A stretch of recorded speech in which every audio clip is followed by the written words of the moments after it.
Lissy passionately expresses her thoughts and feelings through writing. You've woken up feeling peaceful. You've woken up feeling like the day holds promise. But some nights this feeling has felt unattainable, not a glimpse of hope in sight, just non-existent, like you would never have a sense of peace wash over you again. That's a fun combination of the anxiety and depression. In these moments, you mentally sit in the deepest back corner of your mind with your hands wrapped around your knees on the hard wooden floor in an empty room. The rest of your mind runs on autopilot as you emptily go through your day. Not many people notice. You've gotten skilled at masking that person rocking in the cobwebs of their own existence. That's what depression feels like. At 21 years old, she's an avid writer, blogger, and journalist for Towson University. I've always loved writing. It's something that I've just kind of grown up doing. Lissy's passion for writing has led her to her major, electronic media and film, at Towson University. But I also write a lot of blogs, like for the Odyssey, for student activities here at Towson. Anyone can start writing about any given topic any day of the week, but Lissy tends to work her heart on her sleeve, which is visible through her writing. 27 times The Office summed up the college experience because The Office is my favorite show. And then another one was like why it's okay to want a relationship. And then another one of my biggest ones was why or what it feels like to have depression. Lissy has gained valuable experience writing about such wide variation of topics, but writing about depression really hits closer to home.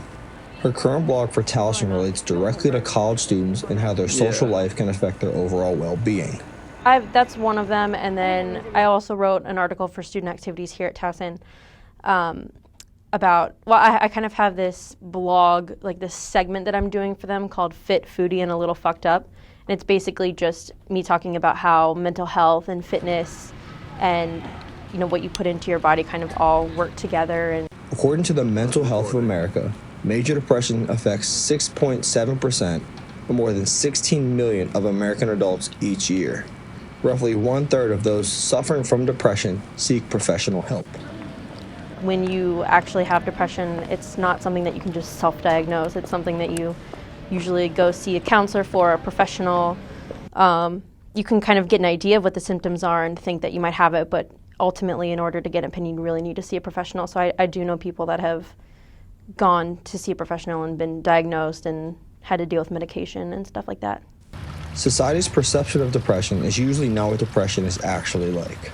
Just mental illness in general, like anxiety, depression, is completely misunderstood, and it just has this horrible stigma where anyone just envisions like an insane asylum from the 1960s where someone is just like, you know, pacing in this like crazy asylum with like doctors that are like giving people lobotomies everywhere, and it's just all this, you know, it's just, you know, you just go from 0 to 60 with it. It's not just like, oh, like anxiety or ADD. It's like, oh, completely mentally insane people.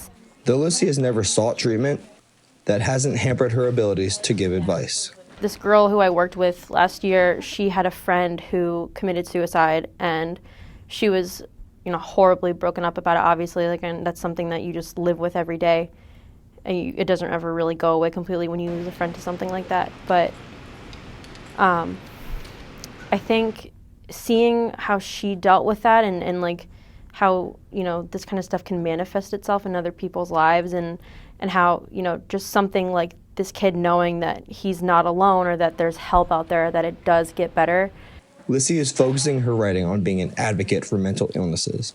You know, if there had been someone there to tell him that, and to, you know, or if people in general thought that more instead of just like letting him, you know, I'm sure like there's always like the symptoms, like people just kind of like recoil from society a little bit, recoil from your friends and stuff. So, you know, if he had, you know, seen something that helped him, or had someone who was like, you know, able to talk about these things with him more, and like notice that there's these problems going on, then, you know, maybe that could have helped him, and maybe there could have been, you know, that one thing that he saw that changed his life, and that, you know, like gave him hope and just directed him on a different path than the path that led him to what happened. What I want to do, you know, ultimately with my writing is just kind of educate people on what it looks like, and also so that, you know, like someone who has no idea what it's like to deal with it can read that article and say, this is what that feels like. This might be what like my friend or my daughter or my cousin or my aunt or uncle is going through.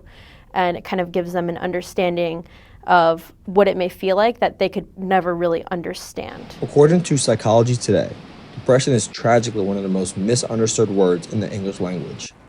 Just like no two people are the same, no two diagnoses of depression are the same. For me, it's like, you just go through these swings where it's like completely hopeless in a way. You just kind of feel like it's exactly the way in Harry Potter, the way J.K. Rowling describes a Dementor, where it just kind of sucks the happiness out of you, and you're not sure if it'll ever come back. That's exactly what it feels like.